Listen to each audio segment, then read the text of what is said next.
Yeah, open a flow action rule and one flow rule also.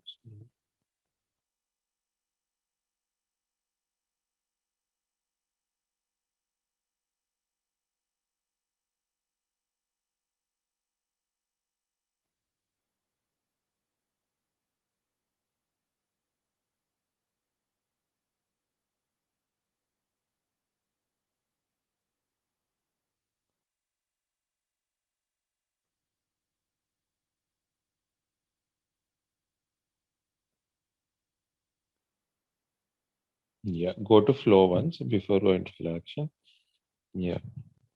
Yesterday we have discussed it, right? So now we'll start again for the leap from that. Here, the leap, we have a flow, right? In a flow, we have an assignment shape, right? Assignment shape is a representation of a representation of a screen, right? But which screen it has to show? Like we have so many screens in an application. We'll be having so many screens, right? But which screen we have to show? That one we need to define somewhere, right? Or else how the system will know? Like the system cannot understand by its own, right? We have to define the section somewhere on a flow, right? Then only that particular screen will get picked up while executing a flow. Are you getting my point? Okay. Yes. Yes. So, Correct. Like now, see, a flow is an work object. Like flow is in our workflow. Inside flow, we have assignment shapes. Inside assignment shapes, we have connectors. Like we have connectors, right? Inside connectors, we have a flow action. Okay. If you open a flow action, go to a flow action. If you saw the flow action, see on the first tab, it is asking for section. okay. It is asking for section. We have already discussed about sections. Right? Section is an UA representation. So whenever the first assignment is getting invoked, this particular screen, this particular section will be showing on your screen. Okay. Got my point? Any questions? Any questions? No. No. No. Son. All right. See, what is a flow action? How will flow action will get invoked? Flow action will be invoked from a flow level. Okay. Flow is an high level thing. Inside flow, you have flow actions. Inside flow actions, you will be having a sections. Okay. This is how you will see the screen. Okay. Once the screen, when whatever the screen you are seeing, that particular screen is getting from a flow action.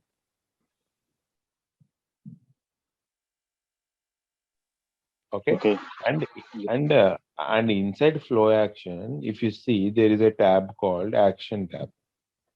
Okay. Here you have pre-processing and post-processing, right? Headings you can see there's a pre-processing and there's a post-processing.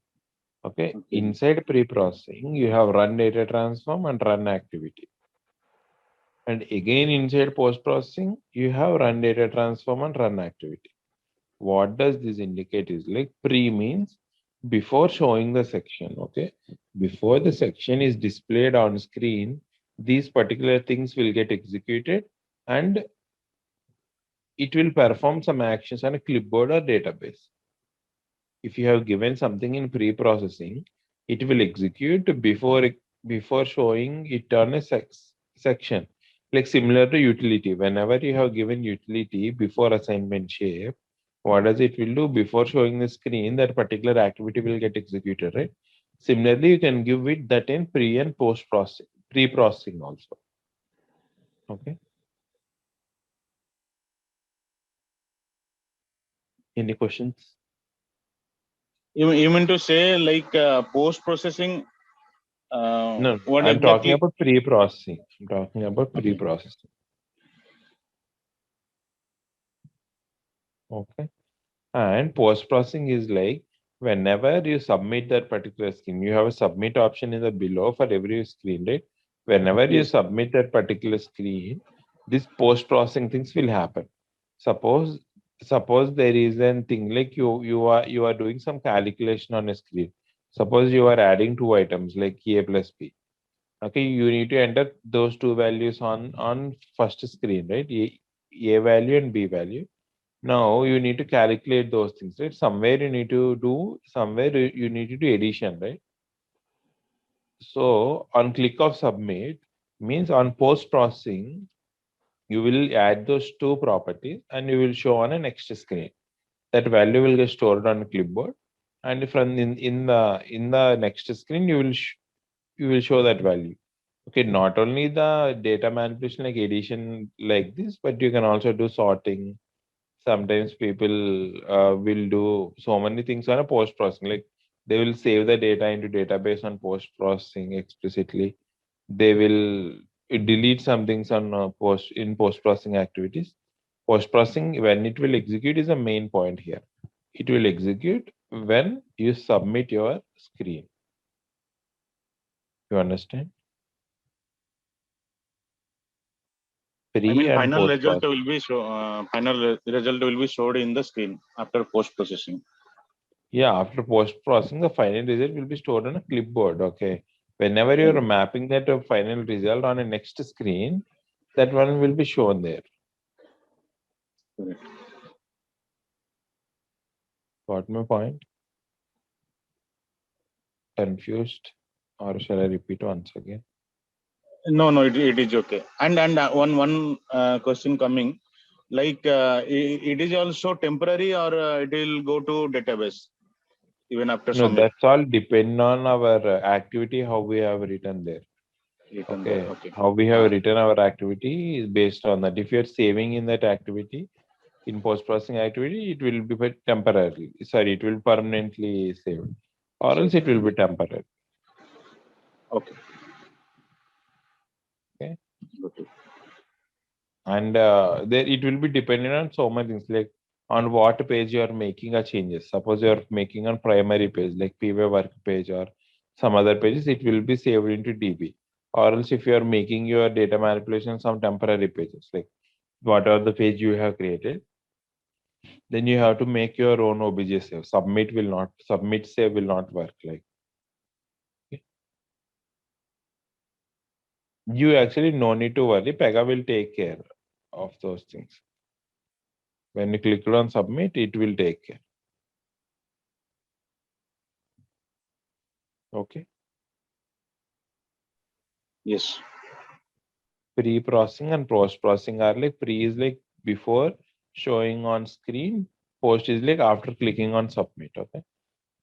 And you have one more tab called validation tab there. If you saw on the top, you have validation. Right?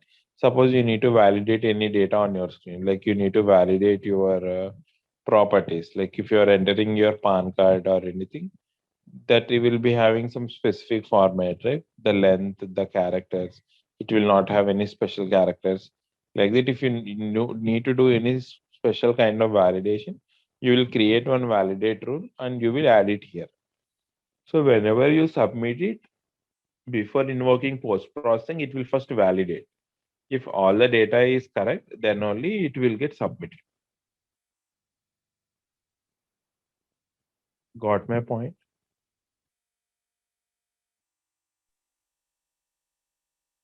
Yes. Validation. Validation is like it will validate a particular screen.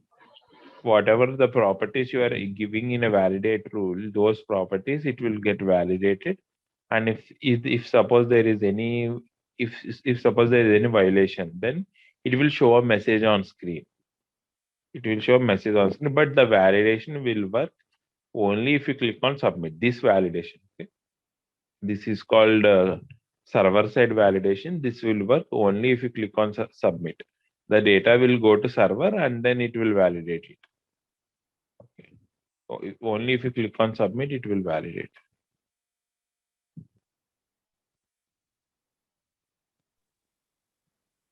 Okay. Any questions here, Suman? Flow So action is a very every simple properties topic. we need to validate one by one, right? I mean, multiple validation is not possible. No, no. In the validate rule itself, you can add multiple properties. If you Clear. open a validate rule will be present under decision. Yeah, you enter one rule there, Sonal, and click on the crosshair icon. Oh, okay. So there we can have multiple criteria. Yeah, here You have plus icon below, right? They are validating on py label property, some condition. You have to private edit, I think, to add click on plus.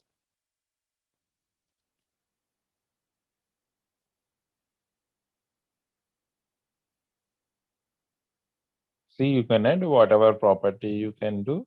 You can write, yeah, you can add it, and yeah, click on add. In the right side, you have add, right? You can add your condition. What is this thing contains? If it is a required property, you check as a required, or else you can do your function. If you click on drop down, see if it is a datetime property, you can check as a past date or future date.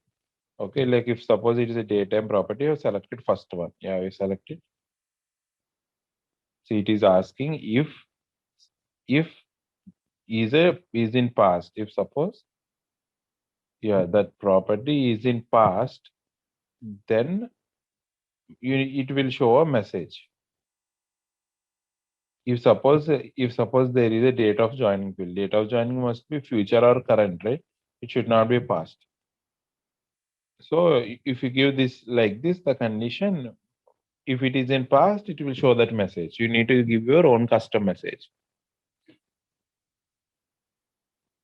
Got it right? Any questions here?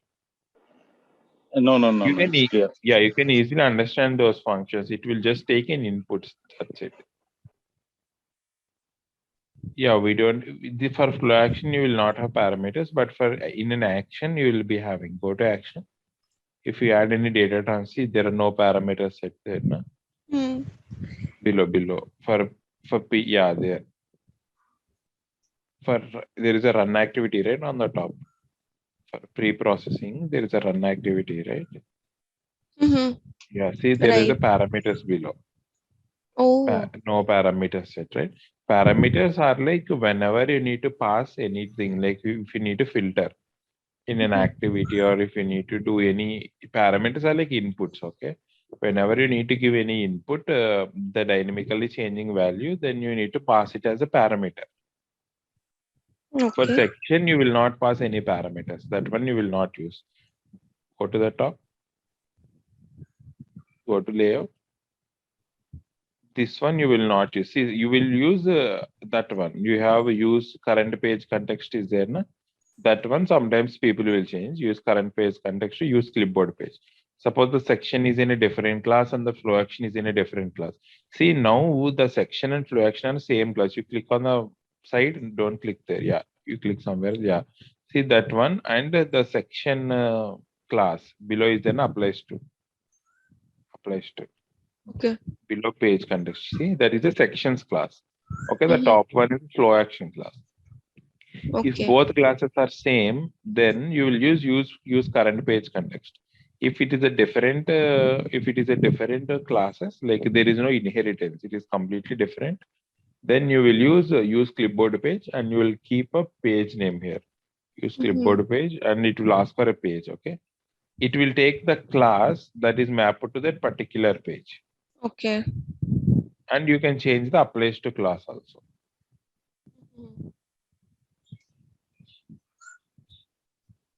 See, just to change the context, you will use these things. Okay, well, doing, you can easily get to know, like how in which classes your rules are there. You will get to know in your application, right? Yeah. These things you will be able to understand in your class structure, applications class structure. Okay. Will there be a class for, I mean, a session for class structure as well? What? I mean, will there be a session for class structure as well? I mean, in The this. class, yeah, while implementing it, we will be getting to know. There will not be Okay. any session dedicated to it, but while practicing, you can able to. Okay. Mhm. Okay. Shall we go for agents once? High level view of agents. Yeah. Yeah. Go to technical, expand technical. Click on agents, not on technical. I think she said me. Agents. You open any agent. Okay. You open Pega Procom. No, Pega Procom is there. No? Yeah, that. Pegaprocom is an agent for SLAs. Okay. SLA is also an agent. Okay. Backend, the agent only will get invocated for SLAs also. First, we'll see what happen, how the agent rule will be configured. This is an agent. This is how it looks like. Okay, every rule set will be having one agent. Okay, this is a Pegaprocom. This is a rule set. This for one rule set you need to have only one agent. Okay, inside one agent you can add any number of things. See, the name of a agent is Pegaprocom, right? ID.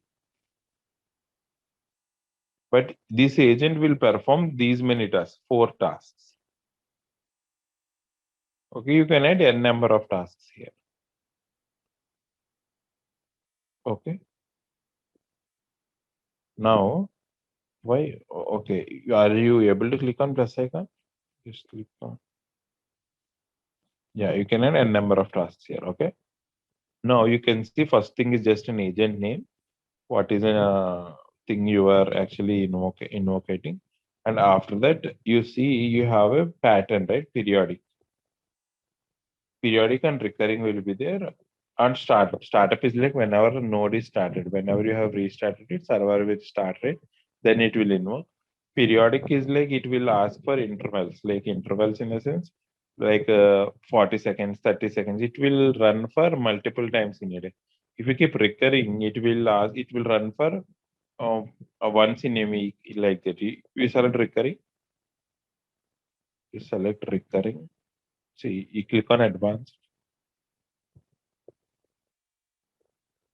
See, it is asking on which day it has to invoke, like daily, weekly, monthly. Recurring means. So you understand what is a recurring and periodic? Periodic means it will run like in a short interval of time, like 60 seconds, 30 seconds, 1 minute. So if we select periodic and set it for like 1 minute, so after every 1 minute, the agent will run, and that is for like for every day, right? Every one minute. Yeah, for today suppose now that the time is 7:47, right? It will invoke a 7:47, 7:48, 7:49 like that in a particular day. Mhm. And even on next day, But it will continue the same, right? yeah, same. The next also it will continue the Mhm. same. Okay. But this recurring is like, suppose if it is daily, every weekend or something, so Yeah, it will if it is be just daily at 7 triggered. a.m., yeah, Mhm. if it is at daily 7 a.m., it will invoke at 7 a.m. only. Mhm. Means daily one time. Okay. And you can select the time zone, okay? But because the applications will be on so many times, right? You can select the time zone also, on which time zone it has to know. Okay, click on cancel. And we have 2 types of agents. One is standard and advanced. Okay, click on standard. Advanced. Okay, legacy will not use. We have only standard and advanced.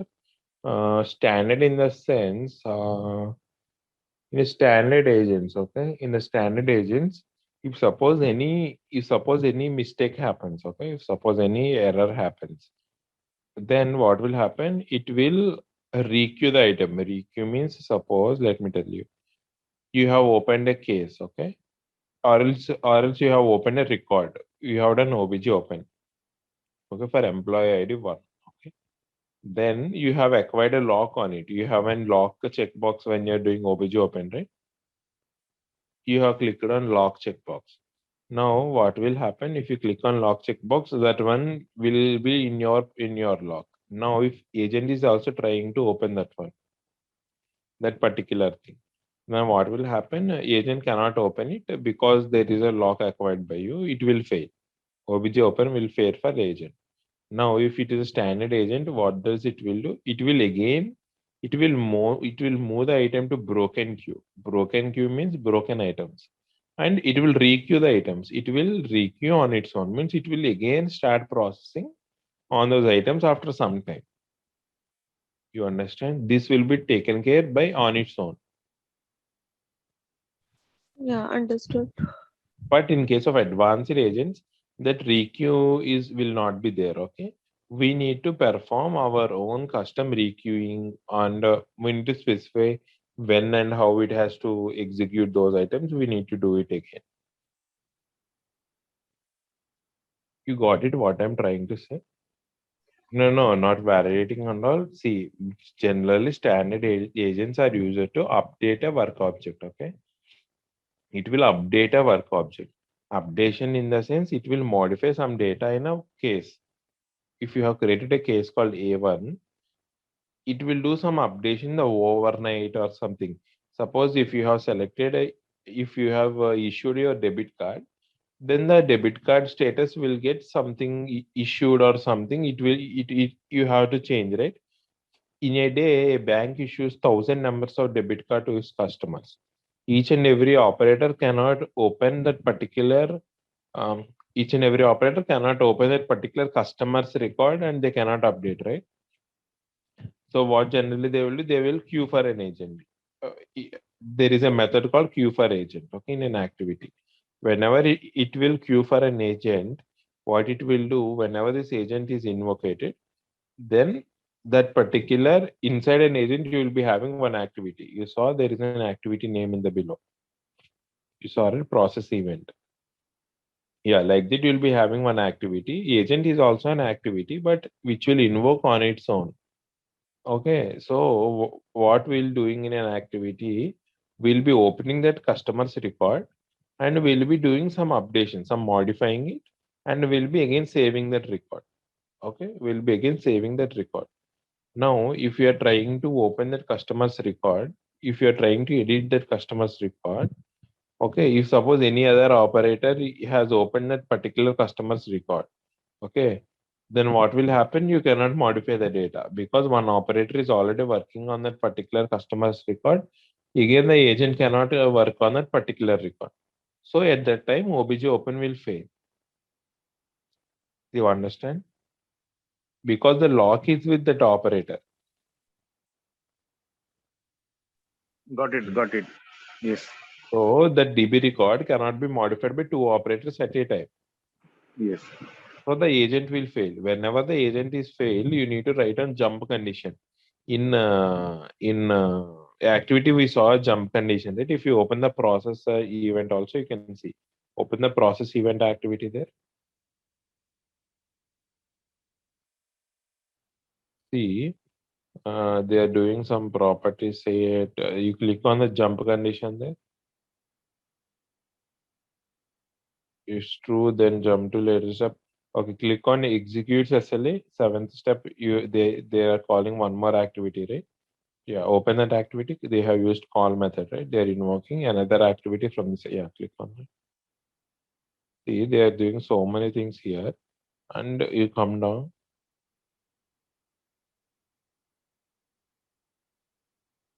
You still come down. See, whenever something is failed, I think they are doing OBJ save cancel. Means they are not saving it. You saw on the 28th step, right? They are setting some activity status. Expand the 27th step. Activity set status to fail. See, they are setting to fail, and they are save canceling. It means they are not saving something. Okay, they have written their custom activity here. Okay. Now what will happen if something is failed? We'll do just like this. Like we'll just keep some fail and we'll cancel the save. Now what will happen in the background? It's a standard agent, right? So standard agent will requeue the item to first it will store in a broken queue. Broken queue means what are the work items has broken. What are the work items got failed?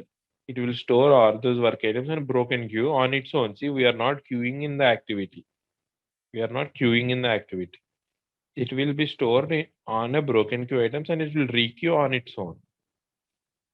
It will again start processing on the items on its own. But in case of advanced agent, what happens?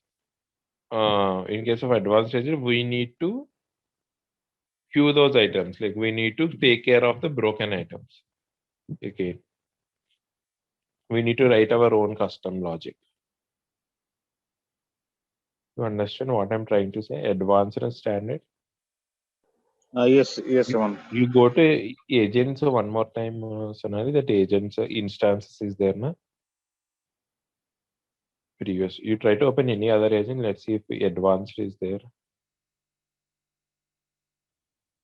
Mostly, yeah, you try to open the first one, expand the first one. Let's see how actually they have. Yeah, open that activity name. Oh, this is Java. They have written a Java code. Okay, that's fine. And see, generally, what people will do for updating a work object, okay, for updating a work object, they will use standard agents, okay. Why? Because standard agent will again requeue the items. We need not take care anything, right? So they will use standard agent. Suppose there is an configurations like sending an email at every morning 9 o'clock, or sending a report to managers at every evening, the work status, or there will be some jobs where you will not update a work item. You will just send a notifications or send an emails or send a reports. Okay, those kind of tasks will be there, right? In that particular scenarios, you will use work advanced agents because the failuring of a task will be very less. If you need to send an email, okay, every day at 4 o'clock, okay, there is no chance of failing the task because you will not obj open and all you will not do, you will just trigger an email. So those things you will be using advanced agents, okay. Those things you will use advanced agents. See, advanced agents are called job schedulers, okay. Advanced agents are called job schedulers. We need to schedule a job, it will work, okay. But standard agents are called queue processors. Queue processors in the sense they will process one by one work item. The queue it will process. So in the latest versions of Pega, they have removed the agents and they have removed standard and advanced agents concept. They removed in the sense it will be there, but people will not much show interest to use. People will use if they want to process any work object. They will use a queue processors. If they want to do any kind of email processing, or if they want to send any reports, then they will use job schedulers. You understand it? You are scheduling a job, it will perform it, like sending an email or something like that. Queue processor, like it will open a work item and it will update the work item and again save the record. Yeah, understood. Okay. And you go to an activity rule once again. Yes. If you saw here, you have category is fine. And see, you have to enable it. Okay. If you didn't enable that one, that agent will not run. Okay, if you can also disable it. The disabling is like you need to uncheck that one. Yeah, you have to uncheck that one. And there is an interview question like how to trace an agent. Okay, how to trace it because the agent will run on a server. It is not any operator's context, and also it will run at any particular time. How to start? How to actually trace an agent? How to trace? If suppose sometimes what happens in production and all agents will get stuck. It will not perform the actions. Whenever it is running, they will fail every time. Okay. Now to debug those things, how do you debug? How do you trace it? Okay. In Pega old versions, okay, it is a very tough task to trace an agent. Tough in the sense you need to make so many modifications in your designer studio to trace an agent. Like you need to use PAL. There will be one tool called Pega. That tool is also Pega's tool only. Pega analyzers, I think. PLA, Pega log analyzers, PAL, you have some analyzers. Pega will provide you using those analyzers, you have to trace an agent. Okay, that is in Pega version 7. Okay, you need to delay some time and you need to trace it. That is all we not required now. On the top, you have Dev Studio, right? On top. Yeah, if you go to Admin Studio,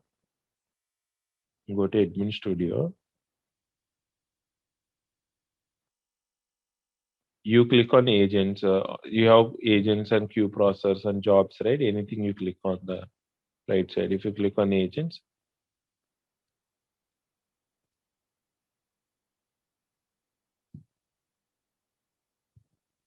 if you have selected one agent, okay, you just select one agent. You expand it. First of all, you expand it. Expand it. Okay, this is actually running. If it is in green color, it is running. Okay, if it's in red color, it has stopped. This is also running. Okay, now you select that agent. You select that agent and you have a trace, right? On the top, yeah, you have trace, click there. You can trace it on next run. Like you have trace now, trace next run. When now, if you are tracing on next run, okay, if suppose it will execute it tomorrow morning 7 o'clock, you can't wait to that particular time, right, to trace it. So what you will do, you will simply change your timings on your private edit. Okay, you will make a agent to run in the next 1 minute or 2 minutes, and you will click on trace next run. If you click on trace next run, you will open a tracer. You click on it, trace next run. It will be waiting there until waiting for agent to run. Whenever the agent is running, it will trace it.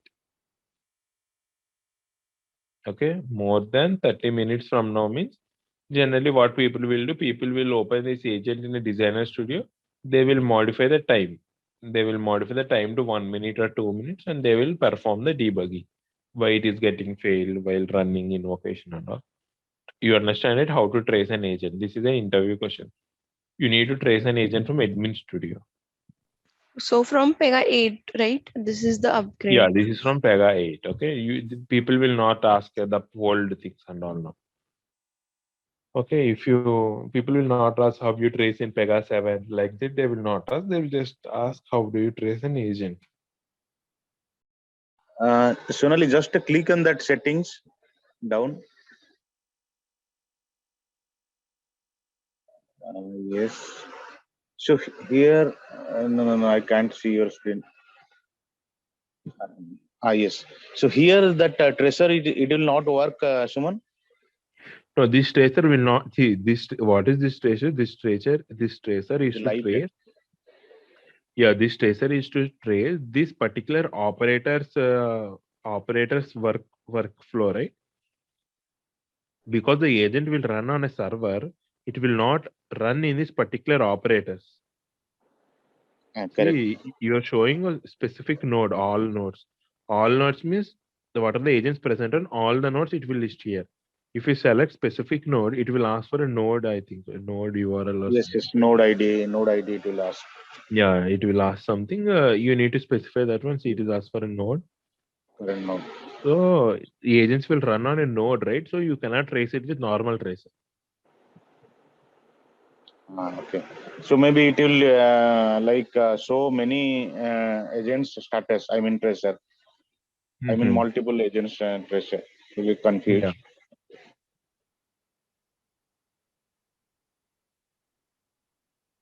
You understand? You can stop or start from here also. You will Yes. select one agent, and if you click on stop, that agent will get disabled. Don't click, but just I'm trying to say. Okay. Yes. Similarly, this is an agent. Similarly, it's for job schedulers, and if you go back on the top, yeah, you click on the back. Like, click on OK. You have jobs. Jobs are queue process. Those are also look same. You click on job. Similarly, you have you click on one thing. All jobs, some error message is there. I think these are all disabled. Yeah, it will open the job. See, this is how job scheduler looks like. Okay, it is also similar to agent only. It will also at the last. It will also execute on server. It will also execute an agent. Sorry, it will also execute an activity. You see in the last you have an activity, right? You have an activity, right? Yeah, and it will also execute. You have agent job schedule. You have schedule multiple times a day after every 1 minute. Means this is a periodic time. Multiple times a day after every 1 minute. You can set into recurring also. I think you can click on that one. Yeah, monthly, weekly, yearly. This is a recurring. Okay, the job schedulers and agents are for same functionality, but the but the performing will be different. Like in the background, how these will invoke, how actually it will utilize the resources, the database resources and all, that is different. Okay. But more Any question? powerful is schedulers, right? Job Yeah, schedulers are more schedulers and queue performance. process, they were in latest version. They are Yes. introduced in latest version.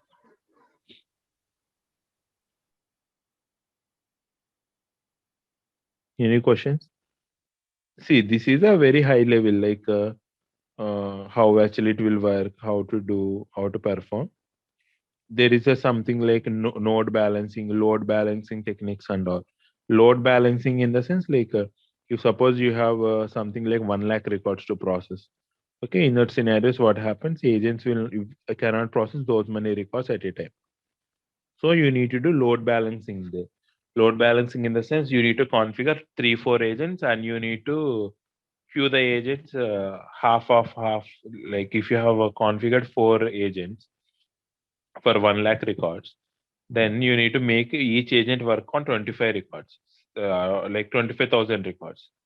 Okay, those are all load balancing techniques, but mostly those techniques will not required for job schedulers and all because these are good at performance. So people are not using those techniques and all for job schedulers and all because this is taking care. Okay. In huge recursive, it can have the capacity to take and perform.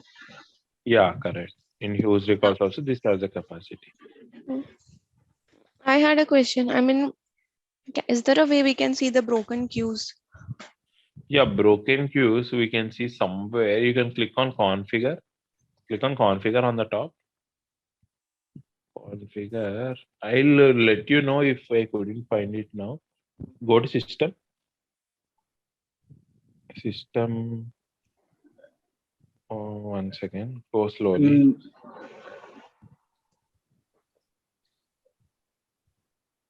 no, Sonali, go to case management. Somewhere you can Yes, see come down, tools. Here, work admin, my logs will be there. work assignment error or something like that will be there.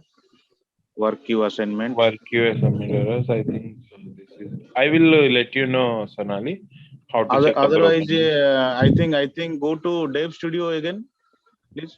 This is Dev Studio only. No. Click on that.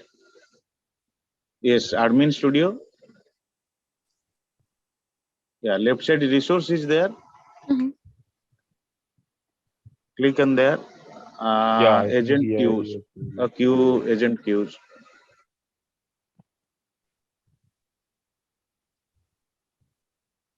It's loading, I think. I 1 minute. I know it handy on Pega 7. We used to work on Pega 7, and then it is a different. Here, Now it has Suman, I think it will show broken queues, whatever there, and we need to you select have and we broken need to, in the right side. yes, and we need to requeue. Requeue option is there, right? Mhm. It's disable. Okay. So we Yeah, need to but select, actually I nothing will is not. there. Yeah, this is a platform, right? This is just we haven't configured any agent, right? So Yes. Mhm.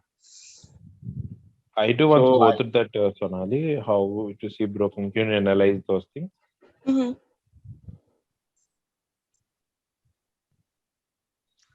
Okay. Okay. Yeah. This is about agents and job schedulers. Queue processors also looks the same. If you open any queue processor also, it will be the mostly it is same.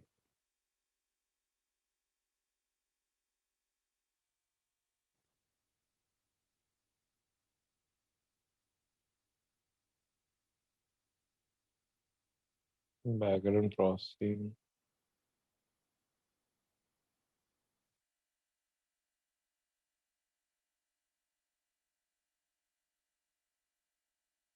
You understand? It is also the same. But you see down it is asking for processing retrace. How many times it has to retrace? These are all our own configurations. Okay.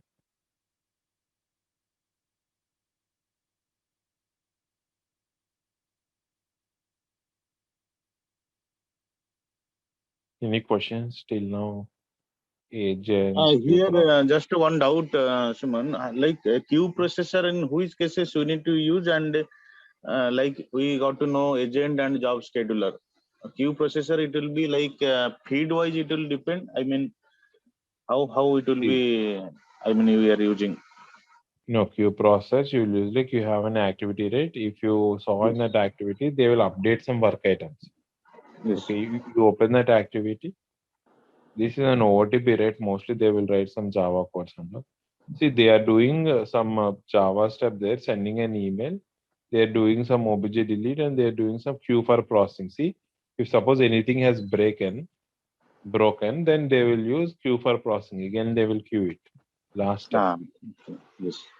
We are handling it on our own. You understand? Custom we are doing from our own. Correct. See, you can also update work items from job schedulers also. But what happens, if something fails, you have to write it on your own, the failure logic also. Yep. Okay.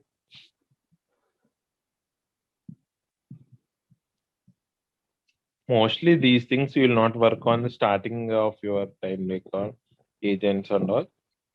If it is an existing application, okay, if it is an existing application, agents will already be there. We need not do any new agents kind of thing. If you're working from any scratch application, okay, then you might configure some agents. And again, if you're working on any Pega frameworks, okay, agents will already be given by frameworks itself.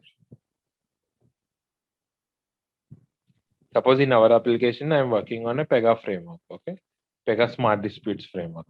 That framework has already all the agents were given. You no more required any new agents. Okay, Pega itself has given the agents. If suppose something happens, something breaks or something, if agent is not working, then you need to debug it why it is not working under. But you no need to configure these activities. You no need to configure all your own custom coding. Pega itself will give you.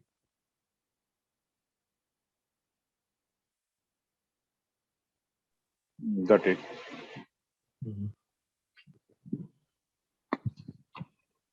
This is fine, right? Yes, Raman. We'll stop it here for the day.